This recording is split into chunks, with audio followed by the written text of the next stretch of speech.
Hello everyone, good afternoon. I'm Prabha. I'm the Head of Education at the British Council in Malaysia. And on behalf of the British Council, welcome to the UCAS overview and information session today, 23rd October 2024. Just some simple housekeeping. So all microphones and webcams have been disabled just to ensure that we have the bandwidth necessary for this webinar to continue seamlessly. Please do ask your questions using the chat function. And thank you for those of you who have sent your questions in beforehand. That will definitely be addressed during the course of the webinar today. This session is also being recorded, and the recording will be uploaded onto British Council Malaysia's YouTube channel. So you would have some reference for those of you who need to refer to the recording. And we do value your feedback. There will be a feedback survey link shared throughout the session. It'll be shared via chat, and I will also share it on my screen at the end of the session. So please do scan the QR code, click onto the link, and share your feedback so that we can improve our offer in future sessions such as this. So without further ado, we've already got some of you here. I believe we've got participants from Malaysia, from Brunei, and even from India. So thank you all so much for being here with us today. We are delighted to have with us Ross Sanger, digital learning developer at UCAS, to share his overview and information. A little bit about Ross. I think Ross is already online. A little bit about Ross. Ross has over 12 years of experience within the UCAS Customer Experience Center. This insight gives him a great perspective on the admissions process. He has extensive experience of designing and delivering training on key issues that impact on progression to higher education, including professional development sessions for those advising applicants and sessions to parents and young people on the UCAS process and making the transition to higher education. We are delighted he's joining us today to share with all of you some of the insights on the UCAS processes. So over to you, Ross, to share your insights. Thank you. Oh, thank you so much. That was a lovely introduction. I'm just going to share my screen, just make sure you can see that all okay. If you can just give me the nod that you can. Is that okay? All good, Ross. Thank you. Yeah, thank you so much. And absolutely, that was a wonderful introduction. Thank you very much for your kind words there. I'm really happy to be here to join you all today and give you lots of information and guidance to hopefully keep you nice and confident with the fantastic work that you're doing and continue to do. With lots of information to give you around UCAS, some new updates, application guidance, things with the UCAS hub, and lots of other information to give you as well. If you've got any questions, obviously, please do jot them down. Hopefully we can come to those a bit later on and answer some of those for you. But thank you all for having me today. So I thought, first of all, just to highlight some of the objectives and things we're going to be looking at today, just to set that off before we go into the session. I'm going to start off by looking at some data, essentially, for Malaysian applicants coming to the UK. So some information to show you where we are now in terms of those applications that we're receiving. And then we're going to look at some dates and deadlines. So thinking forward to the 2025 cycle, what are those key dates that are coming up that you need to be aware of, and those deadlines that we have in this cycle? And we'll look at those carefully. And then we'll move on to the UCAS hub and the importance of doing research in the UCAS hub, gathering information together as students think about their 5 choices on the application. What's new in the hub? What have we got there to really help decision making? So we'll look at that in a bit more detail. Now, as part of the UCAS hub, that's where you start your application. So again, we'll just go over the application in a bit of detail, again, with some really thorough updates and information to give you with things we've changed for this cycle. And finally, we always end up with the resources, a nice reminder of everything you can use from here to get further information. So without further ado, I think we've got a microphone on. Okay, sorry. Before we go any further, sort of looking at the application, so to speak, I want to start off by looking at some data. So really looking in depth around applicants that we've received from Malaysia. And this graph really helps to explain the international students that we have through to UCAS from many different countries, as you can see, as it's color coded here. But I want to get your eyes and attention on the blue color in the middle there, because that's the Malaysian applicants that we've had come through to the UK. And you can see from 2020 to where we are now in 2024, that has actually doubled. So it is a big sender of applicants through to the UK and continues to be so. And we have seen a growth of applicants come through over the last few years. So you can see that in comparison to other countries. But that's fantastic. We're still getting the applications being sent through, and that has doubled in the last 5 years from Malaysia. Just to kind of give you an overall view of where we get applications from internationally. Now, Malaysia is obviously not included on this particular graphic. It may well do one day, but this just shows you where our largest growth markets are internationally and where we've seen decline over the last year. So year on year, this could look completely different. It could be, could change due to perhaps politics of countries and their own economics. So this could look completely different from one year to the next. As you say, over the last year, we've seen a significant growth, for example, of applications from Turkey there of 43%. And then on the other side, a decline from Nigeria applications from 39%. But just to show you where we are seeing the largest growth and decline over this last year as it stands at the moment. But let's focus on Malaysia, and really happy to show this graphic when we put this statistics together, because you can again see over the last 4 or 5 years that we have seen a steady growth of applications there sent through to us from Malaysia. And in 2023, we've had 4,650. So with that growth of around 250 over that 4-year period there, we've also seen a huge amount of acceptances from those applications. So 2,755 over the last year. And what I want to significantly point out from this particular table is the fantastic and amazing acceptance rate that's showing here.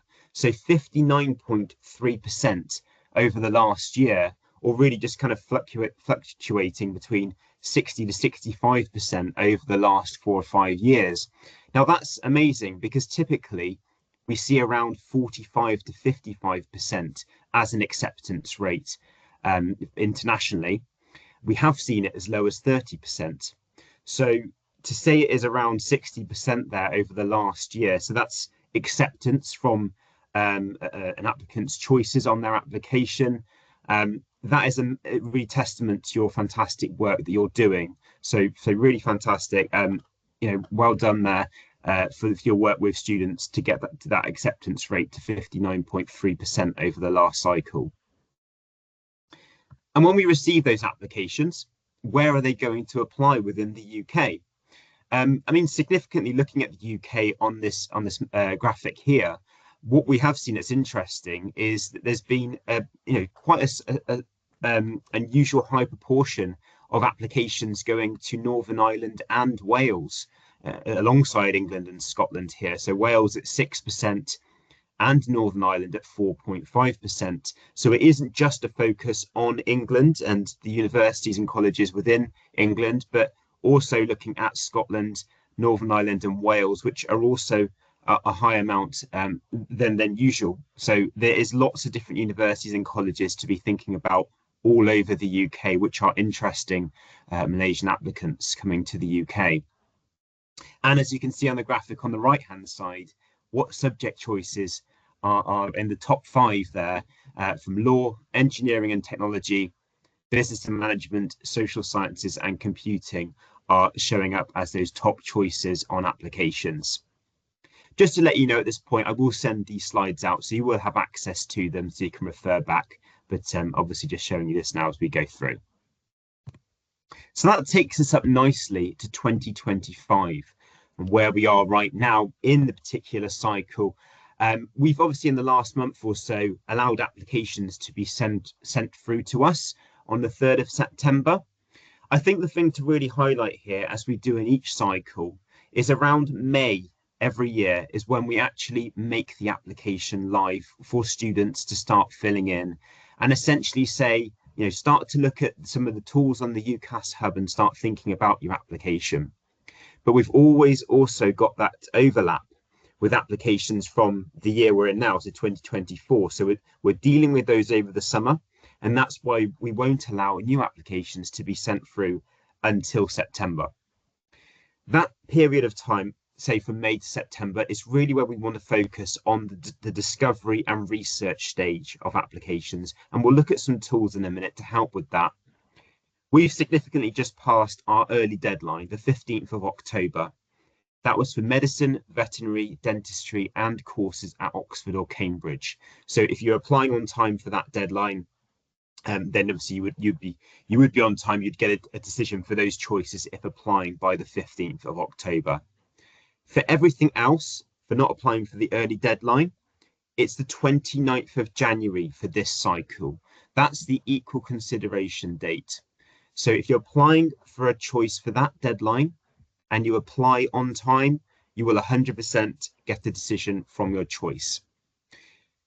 Now, we know circumstances can change.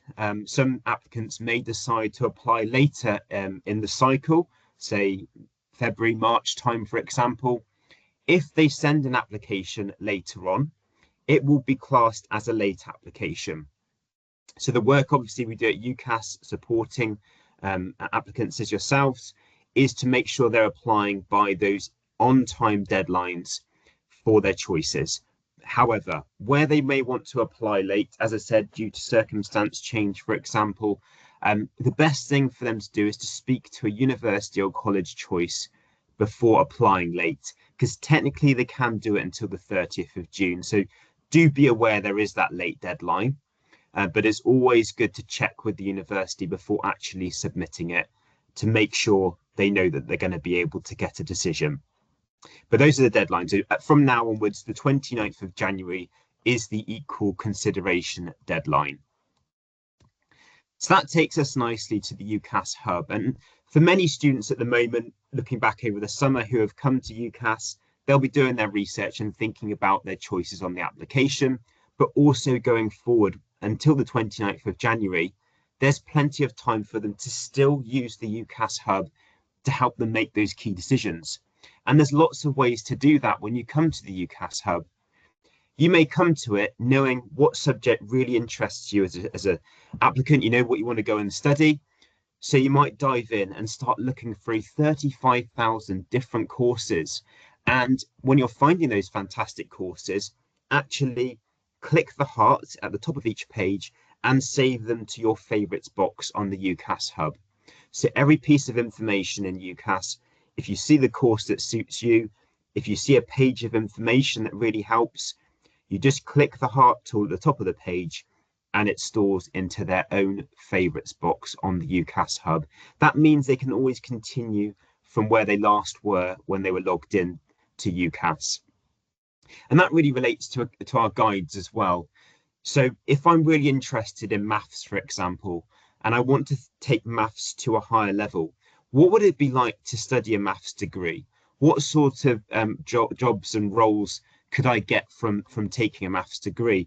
Well, our subject guides really help with those. So you can take the subject that you're doing at the moment, and as an actual student, think about it in context to higher education. So they can look through those guides and again, click the heart to save a guide to their favorites box and get information about that subject in context to higher education. And that's also very similar with our city guides. And these are really important, especially for international students. Thinking about the UK with over 380 universities and colleges, and universities and colleges within the UK are by the coast. Some may have a bit of history, places like Bath, for example. Larger areas like London as a city have different universities. It's thinking about that student, what's right for them and where they want to live within the UK, the culture, things going on there, the cost of living, for example. Lots of things to think about. And those city guides can really help to highlight the different parts of the UK. And again, they can favourite that to their favourites box when looking through them. We also have a careers quiz, don't forget, so you can complete a 30-question quiz to find out more about your personality traits. So that's in the UCAS hub, and that might throw in some curveballs or some ideas of courses that they may not have thought about before. And finally, speaking to students through UniBuddy, which I'm going to talk about shortly, a great way to connect with students around the UK. But some of those things I've talked about, they are all part of the factors and things to be thinking about when searching through courses on the UCAS hub. There's 35,000 different courses around the UK. So if I'm coming to UCAS and thinking, what is it that I want to do? Let's say I type in a subject, say biology, for example. I might get 200 or 300 different courses appearing. But what do I need to be doing as a student when I'm looking through that information? Well, it's really important to think about the learning style that they are having at the moment and how that could be completely different, a different style to obviously joining at a university or college in the UK. So it's important to learn about that learning style and how the course will be structured. It's important to really read up about the course content. So every course that they're finding, checking through perhaps the modules that are listed there, the content they're going to be learning, and thinking about what they're learning in that subject at the moment and what they've already done. Is that course going to take them onto a higher level in, say, microbiology, if that's the area of biology that they enjoy doing? So again, making it relevant to them so that the 3 or 4 year degree or longer really suits them and they're making the most of it over that time. And obviously making sure they've got the entry requirements. So have they got the qualifications needed to apply? If that's not highlighted on the UCAS website, they will then need to go to the university or college website to find out more. That information will be listed, or obviously by contacting them. As I said before, in terms of location, it's great to use the city guides. You can do virtual tours on university or college websites to understand a little bit more about the university, or speaking to people to find out more about the area. Lots of different information that can be found out. If you want to talk about, for example, access to places of worship or dietary specialisms, those sorts of questions around things that are important to a student when they come to a university or college, lots of questions that can be asked from connecting online, as well as obviously if you could come in person, for example. We do know that decisions over choices are done on statistics. You could look at rankings of information. If that's not listed with us, you could actually go to a university or college website and look at that sort of information. You could also find out what graduates went on to do from completing a particular degree at a university or college. So what do they go on and actually take as a job role, for example? So lots of information around career prospects as well, which could be a deciding factor. And finally, on the UCAS website, there are information around the tuition fees and costs, for example. Cost of living in terms of the city guides are listed as well. There are parts of the UK which could be more expensive to live in and travel, for example, accommodation, perhaps with London as an example, to other parts of the UK. And our guides really highlight that when you're looking through the information.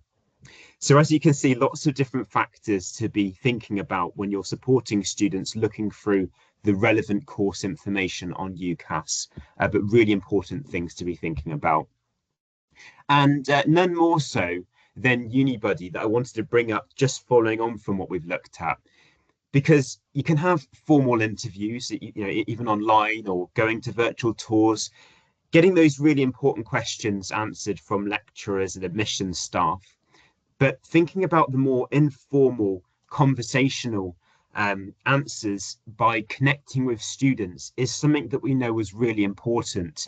And we've done some really fantastic work with the company UniBuddy, and almost a 2.0 version that we've put together on UCAS, where you've got this nice phone view that you can see on the right, on the side here, and a desktop view now, where you can search through and actually connect with over 500 active ambassadors for UniBuddy, who are current students at universities and colleges around the UK, getting answers to your questions.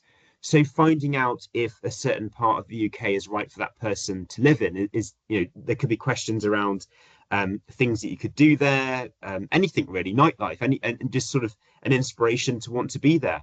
But it could also be questions about the course. Could they find out some information about what they're going to be learning about already in advance? So lots of different ways of, if for example, you've got 10 choices and you know you've only got 5 you can put on the application, this could be one of those ways of deciding between one choice or the other by getting an answer from a current student at that university in the UK.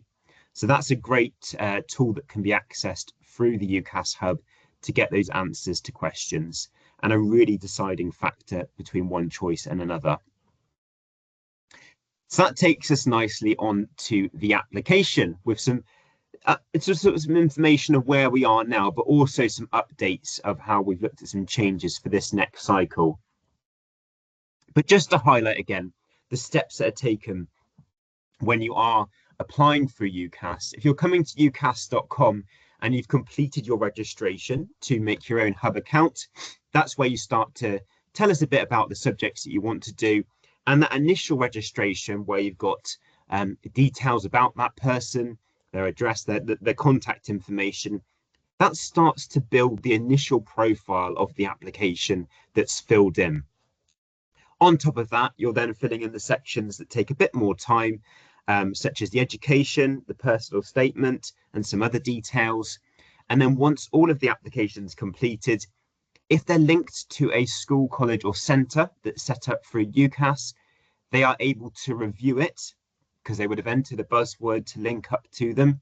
They can review all the information, make sure everything's correct, and then it can be sent on to UCAS. And when we receive it here at UCAS, we electronically send that application out to all 5 of their choices individually, and they would then wait to hear back from those universities or colleges to see if they are successful with an offer or unsuccessful. Now, if you are a registered centre and they are connecting through the buzzword, it's always really important to think about an internal deadline. So a deadline before the actual deadline. So that means that you've got time to look at everything, make sure everything's done, and obviously contact us if you've got any issues before the actual deadline. If any help's needed to make sure that then their application's definitely correct and on time for the deadline given. It's worth pointing out at this point as well with UCAS, applications for Masters and PhD applications, they should be made directly to universities. That's a separate process. So if you are researching, there'll be information to find out where you'd apply for those through themselves. Now, here we go. So the application itself, in terms of that initial profile that I was talking about, when you've registered for the UCAS Hub, some of those initial details go into that profile, but you're starting to enter some further information that's entered at this point. So more details, nationality information, contact information. One thing to highlight that each applicant can do is list somebody that can have nominated access to their application. So if they need to contact UCAS, they can list the name of someone. It could be a parent or guardian, and we can speak to them on behalf of them on their application. So that is something to be thinking about when they're filling it in. But one of the things to make sure is obviously making the name clear, the first and middle name on the application exactly as they're stated on official documents. We'll talk about that a bit later on, but that should be clear when you're entering it onto the application here. So let's look at some of these sections in a bit more detail. And one of the most important things to highlight at this point is a brand new section that we've added to that initial profile of the application called Where You Live. So this brand new section was added for this cycle. It's not really reinventing the wheel, what's being asked of each student, but essentially we've worked with universities and colleges, and they've asked us to ask students to list their address history from the 1st of September 2022 onwards. Now, for many students, that's probably going to be one address, their permanent address where they are from that date onwards. But there will be students who have perhaps been in different addresses from that time. There could be 2 or 3 addresses that they need to add. Two of them might have been a temporary address they've lived in, and one could be then permanent where they are now. But they want that full address history, and this changes to make a more intuitive, streamlined approach so that they've got that information to hand when they're making that decision for that student in terms of whether they are paying the correct fees on their application. So just an easier process then to collect that information for them to see it. So it's just an address history from the 1st of September 2022 onwards, because it is their end that make the assessment on fee status. So this just makes it easier for them, and it may reduce the need to send out more of their own forms and information that's needed of students later on, trying to bring it all a bit more into the UCAS application. And that actually leads on to the nationality section, kind of in the same vein, really. They've added or asked us to add some more questions to the application of a student when entering nationality details. So they will now have questions such as, when you put, do you need a student visa to study in the UK? You can select don't know. And why don't you need a UK visa to study? So it would give that information. If they had a previous visa study, what level was it? And also the start and end date of that study that they previously completed. So these questions that are being asked of a student, this again helps them when they go through that assessment for fee status and just knowing more about that particular student. So again, just trying to make the process a lot easier for them rather than them sending the UCAS application and suddenly getting lots of forms and details sent from the university or college to that particular student. It should make the process a lot easier from both sides. We've done a few changes with the education section. Now, first of all, we've removed the question in that section that says, please state the highest level of qualification you expect to have before you start your course. Now, that's a bit irrelevant, that question now, because we are collecting the education history of students. So we didn't need to have that in there anymore as a legacy thing that we had in the application. So that question has been removed. And what we have done is move the TOEFL and IELTS numbers questions to this particular section, to the education section. So if they have taken the TOEFL or the IELTS, if they've got those certificate numbers, this is where they would enter them into the education section. Now, much like some of the things we looked at already as changes, again, we are trying to make a more intuitive and streamlined experience when coming to the education section. And one of the changes we've done straight away is at the top of the education section, there is just clearly some text to explain to that student what it is that's being asked of them in this particular section in terms of their education history. So again, just some nice wording to make that easier for them. If they're linking to a school, college or centre by entering the buzzword, so that word that's set up, a bit like a password to set up and join to a centre that's set up through UCAS. If I'm set up through, let's say, UCAS school, if I'm already linked to UCAS school, UCAS would already know that. So when you come to the education section, there is an option that will pop up when you click to enter a place of education. And it will say, you're already linked to UCAS school or wherever. Do you want to pre-populate that information into the education section? And if you click yes, it will put it straight in for that student. Again, matching up the data, making sure it's correct to what we already have on our system for that particular school or college. So a nice, easy transition there. Now, that's one way of getting a place of education into the application, but we also know that information needs to be entered manually at times. So we have entered some extra school address fields. So it clearly, when we're taking that data, will go incorrect and a student can enter that into the application themselves and they'll get that information through. Significantly, we've got a few new questions that are asked of students when entering a place of education. If you think back even to the pandemic, many students would have actually done a lot more online study as part of a qualification, or may continue to do so as part of any qualification and then actually go and take it at a centre for the actual test, for example, afterwards. They can now select how they've studied that qualification. Has it been in person or done online? So that's an option for each place of study. And as I said at the bottom there, attendance type, they can actually clearly mark if they've taken an exam only at that particular centre.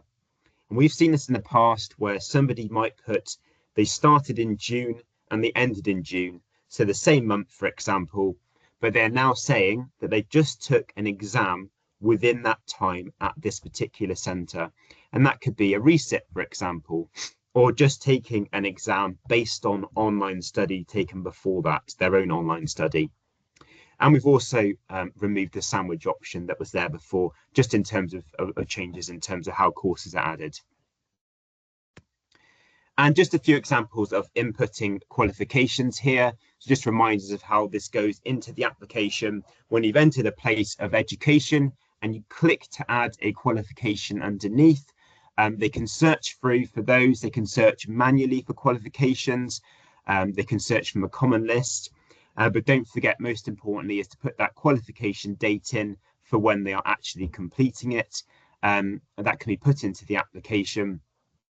Nice and clear. They'll need to just check the qualification date with where they're doing it to see what that is, but that can be marked into the application itself.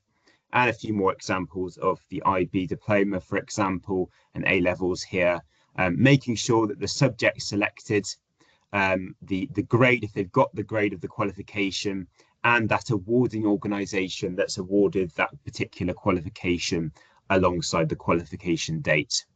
There will be some applicants filling in their application that obviously don't have their grades yet. So don't forget, they can leave those blank to show as pending, and a referee can then enter a predicted grade for those particular pending qualifications. There will be a way of getting it into the application. If they can't find it when searching, don't forget there's always the option of other international qualification. And if you select that option, you can enter the details of a qualification manually. That leads us on to personal statements, where I'm going to spend a bit of time around personal statements in two halves, really, because the personal statement will change for 2026. And we'll talk about that in a couple of slides' time. But I want to focus on personal statements for now, for 2025, for starting next year, and what is required of a student. So the personal statement is that part of the application that at the moment you're coming to with an empty box that's asking for 4,000 characters or 47 lines of information to be entered. Now, this is the part of the application where a student using the text box to make themselves stand out. My analogy is if a admissions staff at a university or college have 10 applications in front of them and they're all predicted the same grades, those 10 students, this might be the deciding factor in terms of giving offers. They may go to the personal statement and find out more individually about that student than those other 9 around them and find out something more. And that's really the main purpose of the statement here. It's to create that unique picture of themselves, that student, and why they've decided to pick that subject that they want to do over perhaps the other subjects that they're doing at that moment in time, and all the reasons behind it. So essentially, the way it opens is that journey, why that's the right choice. Has it been a life experience that they've had in that subject area, or an inspiration, influence from someone around them?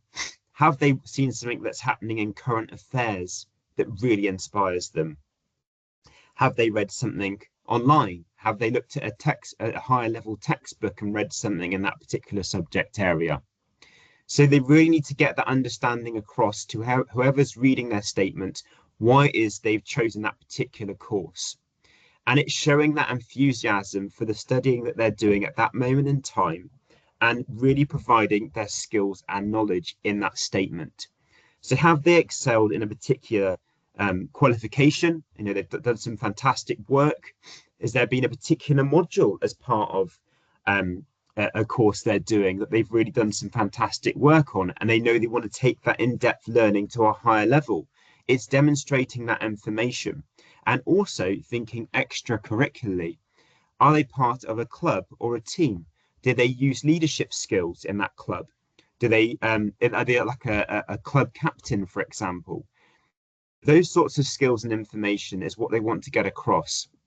And if it's relevant to the course they're applying to, again, they'll look at that statement and see that they've got those attributes that they're already using that will be needed on their degree.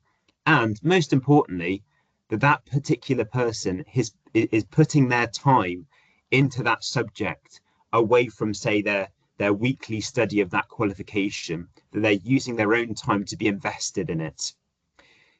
And one of the most important things as well is to think about that transition of where they're studying now on their qualifications and that transition to higher education. Have they used independent study before? Maybe they could talk about perhaps during the pandemic where they may have worked more independently, or just in general, how they study in that way now and showing that they're ready for that next change. So lots of ways to include information in the statement, but it is clearly all about that evidence that's being provided. Now, there's lots of different ways that this can be looked at through UCAS. Just a couple of examples of resources that we've got available on UCAS for statements. We've got a great look at advice on writing personal statements with an intro video by our expert, Jane Marshall. Now, she looks through so many different personal statements on a yearly basis and gives lots of advice on things to include, things not to include, the structure, how to start it off, how to end it, which we look at a bit later on there on the fourth option for those tips on how to start and end. We've got those pages on those particular areas of the statement as well. But also where you're assisting teachers and advisors or yourselves, or however you're looking at this with students, there's some brilliant activities to use in the classroom. So some that we call the waffle detector, so what, which is one where you're looking at lots of evidence, which could be a conversation with a student on UniBuddy, for example. It could be reading a higher level textbook. It could be a vlog or a podcast that students watched online. The so what element is you've got these pieces of evidence, but how do they fit into the context of the course you're applying to? So that's what it's trying to do, is think about what that person's done and is it relevant to what they're applying to. We've also got some great video live material, which we've done in our studio at UCAS. So we've had personal statement weeks in the past, and we've done recordings with universities and colleges joining us and giving their advice and guidance from their perspective. So they're really great to forward on to students and to watch back and understand more. But I want to come back to it is those things that are available and as each student thinking about what they've done already or what they want to continue to do, research is really important, and it will create the basis of a strong personal statement. So it's really important to be thinking about that even at this stage. A personal statement is literally personal to each person, and there's no right way to write a personal statement, if that makes sense. So admission staff aren't going to receive one and go, I've just looked at that and that's definitely the perfect statement, so come on in. It's a case of reading through and understanding the person and the evidence that they're getting across to say that this is what I'm doing in my own time above the subject qualification to show I am invested from where I am now, from A to B, getting where I want to get to in this particular degree at your university. And that's why at this point, I do want to just highlight the importance of a significant change we're making next year. So kind of put this in the back of your minds, but for May next year, we will be changing the personal statement for 2026. So what we've just looked at here and information for 2025 is how it is for this cycle, for those starting in September, October next year. Now, although we're changing the personal statement, the information included will be very similar to as it is now. It's just going to be structured in a new way. Now, what we found out from students when we went out and did our research, the clear message we had from them is that the personal statement enables them to use their own voice. It also advocates for them for their chosen course, and also it showcases their potential outside of their academic achievements. So it highlighted to us why we definitely can't remove it. It's showing that it's valued to students. So to give you some statistics behind the work that we've done with students, 89% said to us that they feel the purpose of the statement is clear, but 83% of students said they found the process stressful. So we were aware that when they came to the application, they were seeing an empty text box and knowing they had to write all the information into it. So what we've done is we've changed the statement into 3 sections with 3 questions as prompts for them. So they are entering the text of their statement into 3 separate sections, much like the reference, which we'll touch upon shortly. And overall, they'll have 4,000 characters to put that text into those 3 boxes with a minimum of 350 characters. And there won't be any line amounts anymore. It's just done on characters. Now, between now and then, there will be lots of information going out about this on our UCAS advisors page, in our newsletters, so ongoing support to get you ready for May. But I just wanted to touch upon it now so that you're aware that this will be coming into play for the next application. But ultimately, it's a positive change because it will make it easier for students going forward. So really just to highlight, even though we're changing it, the purpose is definitely clear in terms of personal statements. As I mentioned already, this part of the application is to continue to be used to really show and stand out their passions, evidencing that higher level research that they're doing, as before with the current structure. But the main reason for changing it into 3 sections, which are led by 3 questions, is to try and remove that stress that was being told to us by those students. And therefore, having a prompt in each box will really help them to think about where they're putting that piece of evidence that they want to explain to get that clear across to their university or college. Now, the evidence that they're including, before I look at those 3 sections, could fit into either one of those 3 boxes. The statement will still be reviewed as a whole by each university or college, but it should make it easier in terms of that Q&A way of entering information and getting essentially the best out of each student that's applying. So what are those 3 questions in the new personal statement structured format? The first thing they'll be asked is, why do you want to study this course or subject?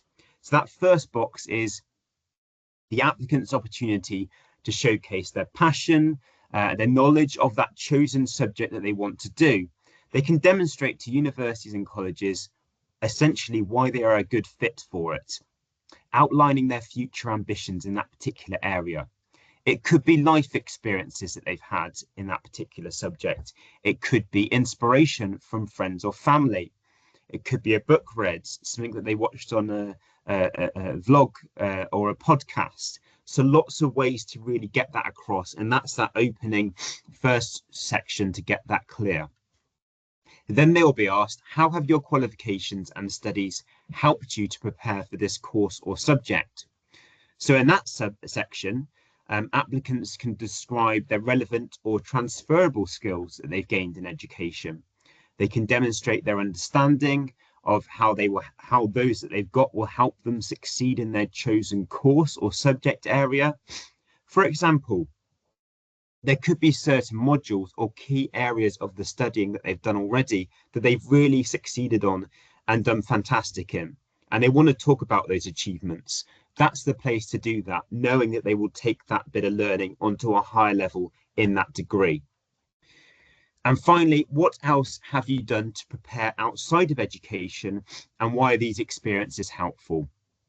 So it's in that final box where applicants can reflect on their personal experiences, any other activities they've undertaken outside of their education. So those extra and super curricular activities, maybe some information around work experience, any trips taken, if they've gone to a museum and learned something, any sort of exhibition online, virtual events, for example, or in person.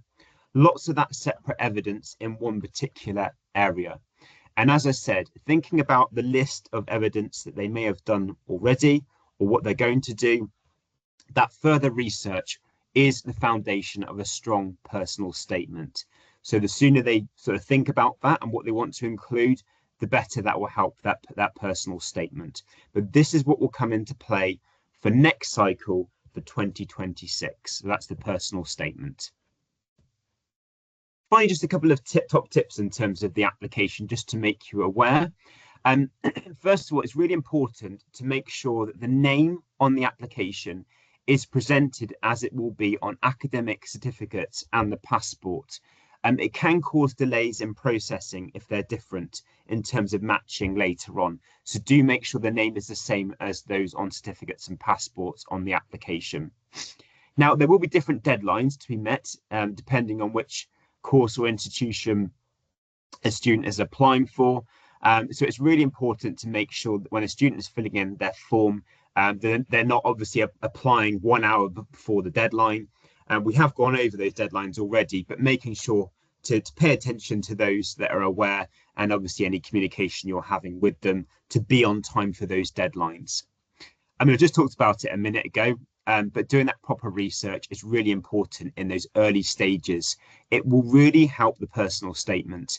If they're much clear and confident on what they're doing, the personal statement will become stronger. So that's what they need to think about, making sure the why of their personal statement is coming through on what they're doing. And don't forget, any questions or advice or guidance that anyone needs, they can always reach out to us at UCAS. We have a customer experience centre where we take calls from students, and they can phone through to us at any point, along with a contact point for you as well, which I'll talk about later on. And don't forget, as a registered centre, do have a look at your shortlist of qualifications in the advisor portal so that they are up to date and correct. Because if you list the qualifications in the advisor portal, if you're a centre, the student can link and actually enter those that are listed into their application when they come to the education section. Finally, I just want to touch upon the reference process, whether you're completing references or for those that you're supporting that are writing references for students. Don't forget that first section, because the reference is in 3 sections, as the personal statement is eventually going to be. The first section is the contextualization of a student at the place of study, so for a school, college or centre. So the information for that first section is going to be the same for all particular students at a particular centre. So that can be information about the education experience. Was there anything that affected that education experience for that particular, that cohort of students? Was there damage to buildings? Was there change of staff? Do you predict grades? Or if you don't predict grades on applications, why is that? What is your provision of qualifications that could be taken, for example? So really is a text that covers all students that are linked to a particular school, college or centre, and that can be entered as a template into the advisor portal so that you can just drop it straight in for the first section. I've put section 1 in 2 parts here because if somebody is applying independently and they're not linked to a registered centre through UCAS, section 1 there is being asked of a referee from the email request. So you enter the details of somebody to do a reference, and that person receives a request via email to do it. So that's done completely away from the advisor portal, as I know we had a question on that. You put the details in, an email comes through, and that could be a teacher or advisor, or in some cases we have seen employers where they are talking about their overview of relationship with that particular applicant. For section 2 and section 3, they aren't mandatory. It's only the first section that is. So for the second section, and as it says, if applicable, you would be able to enter further information about extenuating circumstances that have impacted that particular applicant's education and achievement. So if you've had that conversation with that particular applicant, You're aware of the circumstances that they've mentioned, perhaps in the more about you section of the application. So they may have a disability or circumstances that they've mentioned.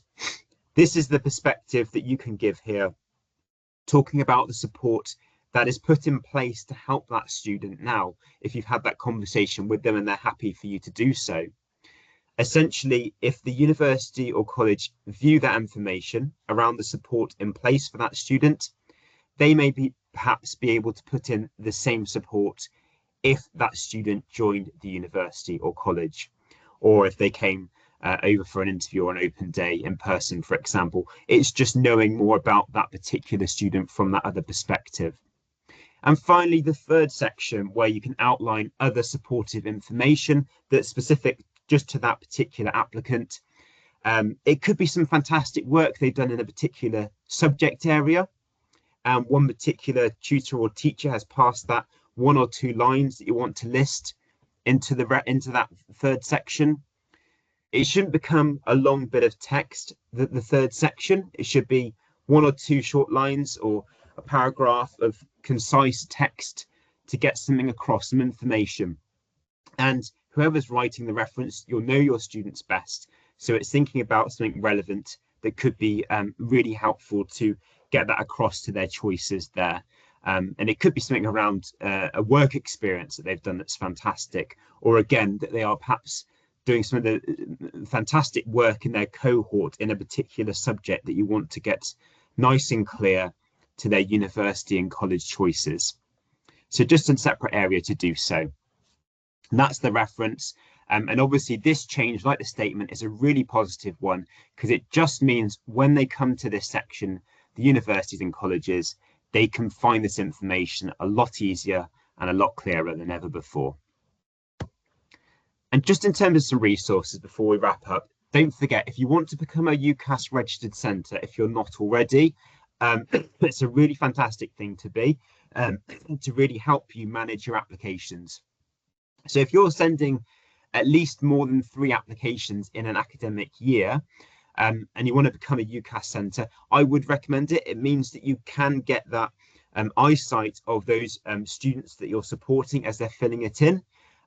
You can see the different sections that they're doing, just everything as an overview, so you can help them, especially things like checking for spelling mistakes and their personal statement and how it's put together, checking through qualifications, making sure they've entered it right. And don't forget, you've got access then to our dedicated operational support team.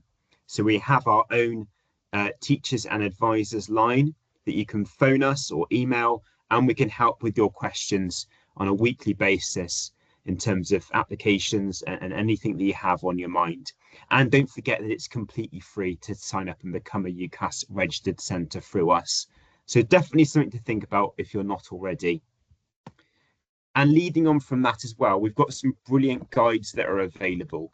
So you've got some guides that you can share with parents and guardians of your students, with lots of information around UCAS. And this year, for the first time, we've got dedicated international pages as well on that. So we have one on funding and one on accommodation and arrival. So I would make sure to make the most of those resources that can be passed on, really helping parents, guardians and carers understand information ready for perhaps their children going through UCAS to the UK. Don't forget, in terms of information we've got for you, on a monthly basis, we do advisor live sessions. They give you information on the latest updates, a bit like today with some time for Q&A. So we host those on a monthly basis that you can join or you can watch back if necessary. Everything accessible in terms of advisor information and for any agents to support is on ucas.com/advisors. There is a timeline in there on a monthly basis, so it will tell you what's coming up over that month. So do check in there to see that. If you want information from us directly to your inbox, please do sign up to the newsletter, because you'll get that straight through when anything we need to make you aware of comes up. But everything else, if you want to know the information, is available in the advisors part of ucas.com. So just to leave with our contact points, if you've got any questions after today, please do contact our advisor help team on the contact details on the screen. You can also get in touch with us for my team, as I'm part of the digital learning team, training@ucas.ac.uk. And if you weren't aware already, we do have some free online courses that you can enroll on. That is part of pdp.ucas.com. So if you want to enroll on those courses, you can find out more about the application, the hub, personal statements, and they are interactive courses that you can complete to help your UCAS learning.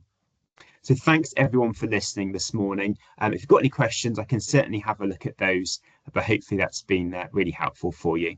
Thank you very much. Thank you so much, Ross. That was really informative, detailed, and we have one question. You're perfectly on time, so I do think we have time to take this question. So we have someone asking about the personal statement, 47 lines versus 4,000 characters. What takes precedence if 47 lines? Is that a hard stop? And what advice can you give for that? Sure, absolutely. And a brilliant question, because that's something exactly why for 2026 we are removing the line element to take away that confusion and just focusing on characters. The way it is at the moment, the reason we've got both is it's to do with in terms of the format of how it's put together, because you could use a blank line as a break in between paragraphs. You could just write 4,000 characters continuously without spaces, but it will count a space as a character. So essentially, in terms of how you write it in that box, it's whatever you hit first, if that makes sense. So if you get to 47 lines because you've used more line breaks in between paragraphs, then it will say that and you've reached the amount. If you use less line breaks and more characters, then you may have more text in that sense, but it will look differently in terms of the formatting. So that's exactly why we're moving to just characters from now onwards.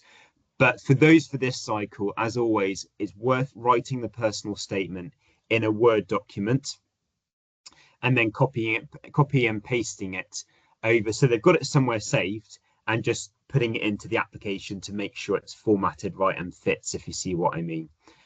So maybe just writing it under 4,000 characters in a word processing document and just checking it does fit. But hopefully, as I said, from next cycle onwards, that will become a lot easier. Thank you. I think that's really, I think you definitely answered the question. It's good to know about the changes as well. And thanks for the detailed guidance on, doing it in a Word document and then transferring the information. We have one more question about the visa history section. For students who have accompanied their parents as child dependents to the UK, do they have to declare their visa history, or is this only for those who are on student visa? Is this something you can answer? It might need to check with the university or college directly with that sort of question. I mean, all they've asked in terms of the changes we looked at earlier was the address history. So again, if it's permanent or temporary, that's just what they want to know at this point.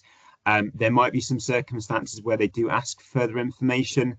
I wish I could give some more information, but because of there being 380 different universities and colleges, they will have their own way in terms of assessment at that point. So they will reach out and give you that detail. But if you have any concerns over where students are applying to, it's just worth contacting them directly. Thank you. Thank you so much, Ross. I think that's about all the time we have. And everyone, we have the contact details that Ross has very kindly shared. And I think any other questions that you may have, please do direct it, to the digital learning team. Ross, I believe that's going to be your focal email, isn't it? So that's it. Yeah, absolutely. Yeah. Okay. Brilliant. Thank you so much, Ross. Really great having you here. Looking forward to more sessions. And it's now my pleasure to move this session along to share some market updates. And I would like to invite Sonia Wong, British Council's Regional Research Analyst for the Education Insights Hub for East Asia, to share some market trends and updates, which you definitely would find useful in your work. Over to you, Sonia. Thank you. Thanks so much, Prabha.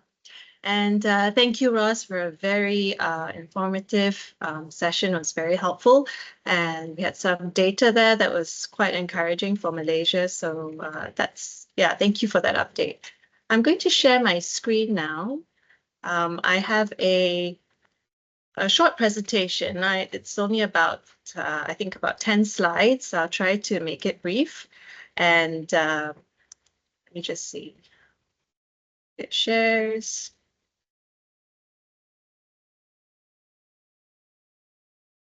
Okay. Yeah, so about 10 slides. I hope to finish in about 15 minutes. Basically, to just give an overview of some trends in mobility. And the presentation will focus on Malaysia, but I'll put it in the context of Southeast Asia so that we can see how Malaysia performs relative to its peers. And mainly to say that trends, although some are a bit outdated, but they help us to see where we are, and then adding on some indicators like the more recent UCAS data release that helps us to, in a way, project where numbers might be heading. Also, because trends in Southeast Asia and Malaysia tend to be quite stable. There's pretty low fluctuation in terms of the trend for student mobility. So these trends can still be quite helpful to see where the direction of travel might be this coming academic year. So let's move on to some trends in outbound student mobility. And here I have two charts showing the mobility of students, of Southeast Asia students, to major English-speaking destination countries. So for this presentation, I'm referring to the UK, Australia, USA, and Canada, and the total would be in those gray bars. And the enrollment of students in the individual countries are given by the colored lines. And here we see that there are about 145,000 students from Southeast Asia studying in MASDEX, as I prefer to abbreviate them, with 18% of these students coming from Malaysia. Now, the trend for Southeast Asia and Malaysia is slightly different. For Southeast Asia as a whole, Australia remains the top choice, and you can see that in the purple line. And the number of students, Southeast Asian students studying in Australia is about 60% larger than the UK's. And this is using data as of 2022, because that's the most recent data that we have for both countries. And the UK ranks third. Whereas for Malaysia, the UK ranks first with UK taking a clear lead in 2022 and Australia continuing to decline.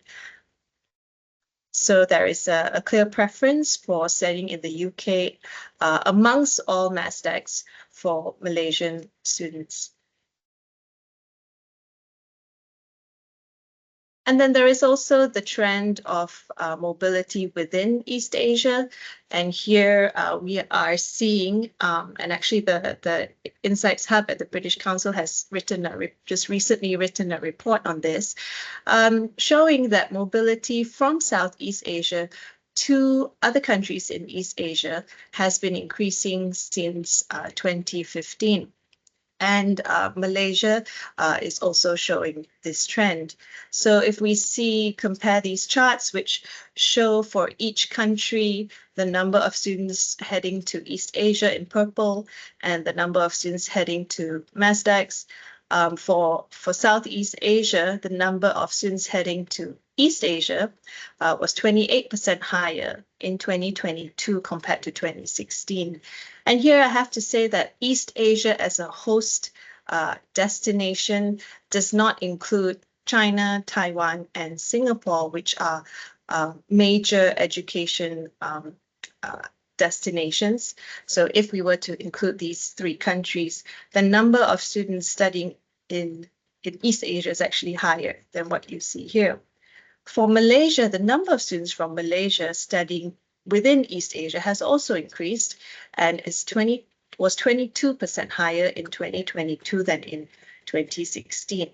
And you can also see that in contrast, there was a 32% decline in the number of students studying in MASDEX over the same period. So we looked at mobility to MASDEX, we looked to mobility within East Asia, now focusing on mobility to the UK. Now, at a global level, the UK has performed well, and the total number of international students studying in the UK has reached 700,000. It reached about 750,000 in 2022. And of course, you can see there in the light purple line and the light salmon lines, those are much of the growth has been driven by China and India. Whereas Southeast Asia, which is the bars in dark, the maroon bars, they have remained pretty steady, has declined a little bit. And but still, Southeast Asia's market share of total international students in the UK still stands at about 5%, which is significant, and the region is still very much a priority region for the UK. Now, in this region, Malaysia and Singapore are still the largest markets, accounting for more than half of Southeast Asia enrollments. We have Indonesia, Myanmar, Philippines, which are gaining market share, but they are coming from a very low base. And some positive data also shows that preliminary data from PISA shows growth across most markets in 2022-23, including from Malaysia, 7% growth in the number of students enrolled in the UK. Now that was on mobility. So now moving on to enrollment trends in the UK. Where are students enrolled? What level of study? What courses are they studying? And still, there's no big shift in trends, that there are more undergraduate students from Southeast Asia, and similarly for Malaysia. So Southeast Asia, with the exception of Thailand, mainly remains an undergraduate market. And we see then that the UCAS numbers would have greater significance for this region, and it's encouraging to see that there were more students and applying through UCAS for Malaysia in 2024-25. In terms of institutions, we're seeing that Southeast Asia students are increasingly showing a preference for Russell Group institutions. We could see that of the share of students enrolled in the UK, that about 55% of Southeast Asia students are enrolled at a RG Russell Group institution, compared to 47% in 2012, so about 10 years ago. And that trend is something we also see in China to a greater degree, in fact, not so in India. And so in Southeast Asia, Malaysia is no different. The number of students enrolled in RG universities has increased to about 60% now at the latest 2021 data, from 45% 10 years ago. So in this parent preference for Russell Group universities and for highly ranked universities, I think it's very important that universities highlight their unique selling points, their distinctive qualities, also the subjects in which they're highly ranked, and all these will be very helpful in an increasingly competitive environment. In terms of subject areas, we see that business and engineering still remain at the top, but at the same time, they've also experienced the largest declines, both in Southeast Asia, both at the regional level and in Malaysia. And so, concurring with what Ross shared earlier, that law has been seeing an increase, and social sciences and computing as well. That is for Malaysia. And so this decline in engineering technology, business and management, it could indicate a shift away from traditional subjects. At the same time, it could also show that there's a lack of funding, government scholarships for overseas studies in these areas, and then also the increased options to study on other programs or at other universities or public universities. Yeah. And so, amidst all that, we just want to highlight some continued opportunities for the UK in mobility. That yes, there are challenges. Yes, it's a challenging environment with continued weakness in economic growth and also restraint in household income. But still, there are opportunities. And here we want to highlight that the UK continues to have high standing amongst higher education students in Southeast Asia. In a recent survey done actually by the British Council Study UK team, UK was the top preferred study destination amongst students and parents from Indonesia and Malaysia. This was a study conducted on potential students and parents with about 1,700 interviewees. And then UK was also the top student destination in 2024 in a report by Keystone Education Group. And so we've also seen that the high student quality is a safeguard for Southeast Asia and keeps it as a priority region for the UK. There are bilateral MOUs between countries in Southeast Asia and the UK that help to encourage mobility and collaboration in education amongst other sectors. Also, the UK's welcoming stance now amid tighter migration policy in Australia and Canada will be a key opportunity. So to just highlight, the UK has no international student caps. And there are and there are restrictions on dependence by course level, but this has not impacted students from Southeast Asia very much, mainly because it's an undergraduate market. The postgraduate work visa was under review, but now has been confirmed and remains in place. And there is no maximum age in applying for this visa. And another opportunity for UK universities is to see that there is strong growth in international schools in Southeast Asia. The number of schools and the number of students have grown about 20% over the last 5 years. And so collaborations with international schools could build interest and future pipeline. So we would encourage continued engagement with schools. And then focusing on Malaysia, as we have seen, the UK ranks first amongst its major English-speaking destination countries and remains value for money. And here is just a simple comparison using estimated fees by IDP for consistency. And you can see the fees. These are fees, average fees for courses in the UK, Australia, and the US, and does not include high fee courses like medicine or anything like that. So this is just an average between £7,000 and £22,000 a year for an undergraduate course in the UK.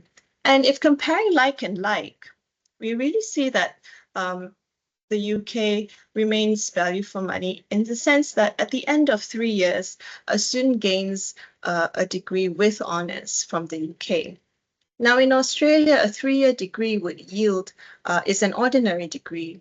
And if the student wanted a degree with honours, which is equivalent to the UK's 3-year degree, then that would take 4 years to complete in Australia. And in the US, most degrees are 4-year degrees. So doing just a simple comparison, the UK remains value for money.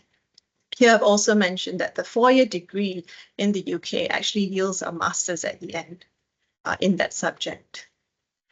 And Malaysia particularly has been becoming very attractive for students from other parts of the region, from Korea, from China, and is becoming a hub for international students, both at school and higher education level. So the opportunities for student recruitment, and many of these students are also interested to study in the UK. So that's a good opportunity there. And then I also wanted to highlight that there are still scholarships for overseas study, and at the country level, there are government agencies like MARA or Yayasan Khazanah, and then there are also private sector scholarships, so CIMB, Petronas, UEM. So there are still opportunities and out there. The UK government also provides scholarships to international students. These are the Great Scholarships, the Commonwealth Scholarships, and Chevening, although most of these would be at postgraduate level. And then at university level, there are scholarships and bursaries provided by each university. There are general bursaries, there are those that are specific, and then there are also those that are subject specific. So it'll be, I think, if students they can have a look and look out for these opportunities to increase their chances of being able to study in the UK. And then finally, there are resources that we have to support agents and counsellors. Any questions about studying in the UK, we have a dedicated Study UK website. And then there's also a course and scholarship search. So if a student wanted to find out what scholarships are available for this subject in this university, they can actually go to a scholarship search tool on this website.